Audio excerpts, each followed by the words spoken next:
Hey everybody, this is Perch.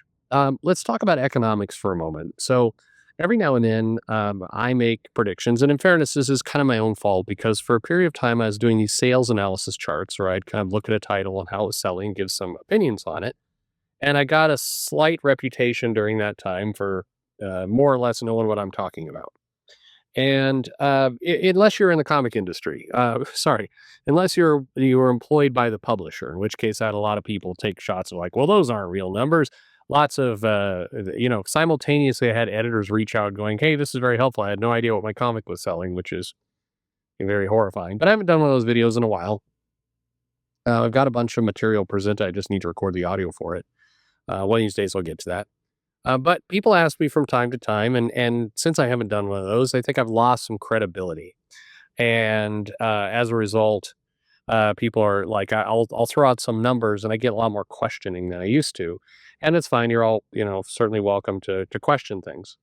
Um, but I want to talk about boring old economics for a moment because economics, at its heart, I mean, it's math. It's math and predictions based on typically some level of a model. I've heard people talk about how economics is more of an art than a science. There's some truth to that, but what's also very true in economics, and specifically predictive economics, is that history is kind of the basis behind everything. And if you are a good study of history, if you've carefully assessed what has come before, then, you have a pretty good chance of predicting what will happen in the future. Because one thing that we know about many things in life, but economics is certainly one of them, is that life is somewhat predictable and you don't have, massive left or right turns on business. If you understand the fundamentals of the thing you're tracking, you can generally build a model that will give you a predictor as to how things are going to go in the future. So, how does this apply to comics? Well, I think that based on, we'll give you a very easy one, for example, that I think every comic publisher should do. And to my knowledge, none of them do. You can make a relatively simple model that shows a comic, the price of the comic, the amount of variant covers you're doing, and the initial pre-order numbers. So the issue number one, the very first pre-order numbers, and from there, with I believe about a 10 to 15% variance of accuracy, you could predict how the first 10 issues are going to sell. I say this because the sales, even today with Penguin Random House and everything else, are probably as predictable as they've ever been. There was a time when comic book numbers were a little less predictable. That time was the 90s because you had a vastly higher amount of speculators that were buying an unpredictable amount of books. People would walk into the store and just try and get 10 copies of Superman for no real apparent reason. They believed it was going to go up in value, but there was no real logic behind it. And everyone had their different amount of logic that they were bringing to the table around how much stuff should be hoarded. How much people should actually have and consume and take. So it was a little bit harder to predict when you had people coming in and buying bulk quantities of things with no real, rhyme or reason to it. Today, it's not the case. Collectors, speculators tend to buy a very predictable amount of copies, a predictable amount of covers. It's all math. Now, I said, the publishers aren't really doing this. I'm sure that's not entirely true, but the rate at which they're doing it, I would say, would qualify for an elementary or middle school level of economics, not what a professional company that, in theory, could hire somebody, an intern, to come in over a 6-week period and build them all financial models to tell them how their comics are going to do. The same thing is true with movies, by the way. Now, movies have gotten a little bit more complicated because movies absolutely have predictive models and absolutely carefully assess those. It's how a lot of them get funded, how a lot of tax and other things come into play. There's a 100%, they do this all the time.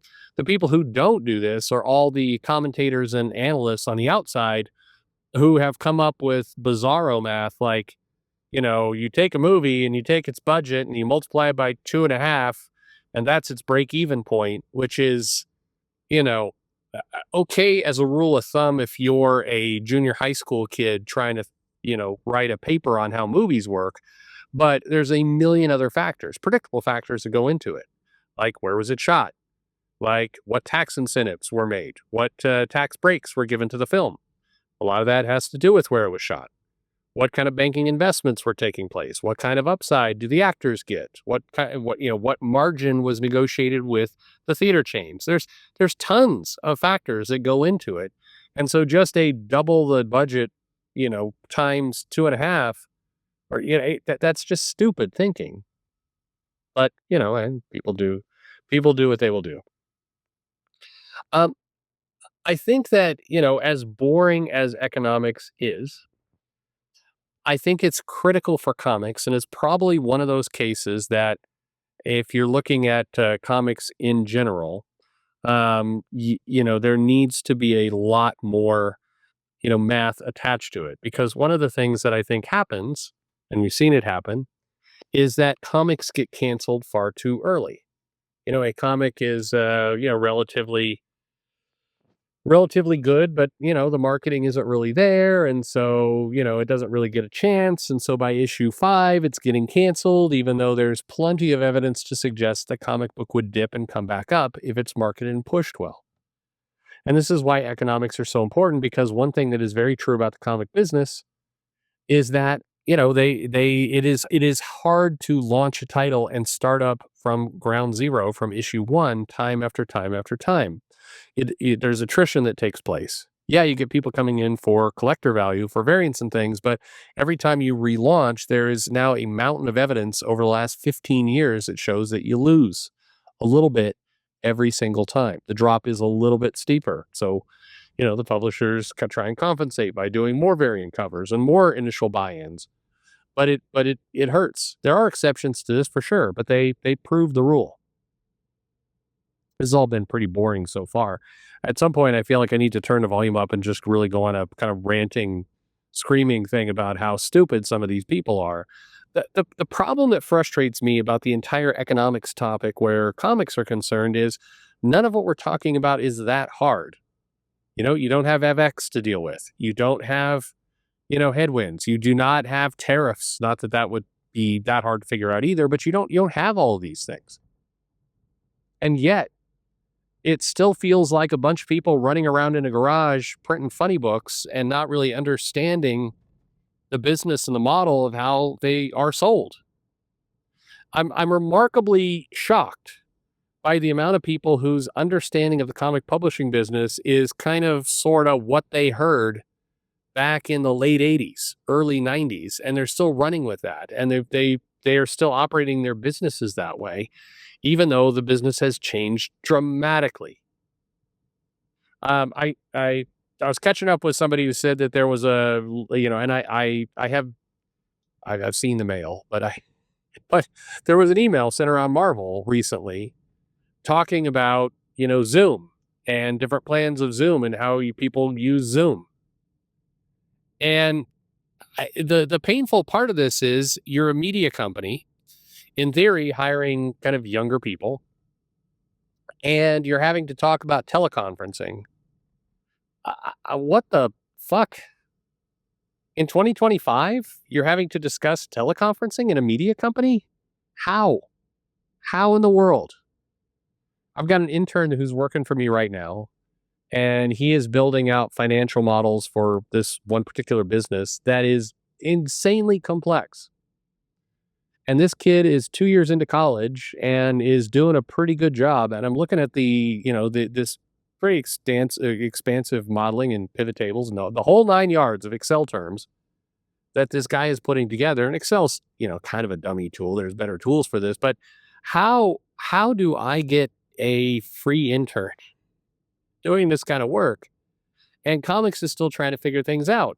By the way, if you're wondering like, what could this really mean? Check for Exhibit A in my evidence pile, Diamond Comics, and the clusterfuck of their bankruptcy and all of the learnings that came out of it, the documents that they didn't keep up to date, the financial analysis that appeared to be just some, monkey high on cocaine working with Microsoft Paint. That was the level of of discipline that was being used. And I think what a lot of people, a lot of you, quite frankly, you, the people listening to this, forget is that, comics business is still putting off, tens of millions or hundreds of millions of dollars. It's not like this is your local horchata store. Is there such a thing? Maybe. It's not like this is a company that is, I mean, look, I, I think Pat Shand has a better handle on his business and the incoming, outcoming, and all their costs than the big two. It is one of the reasons why the big two have had to bring in people from quote unquote corporate to run their books.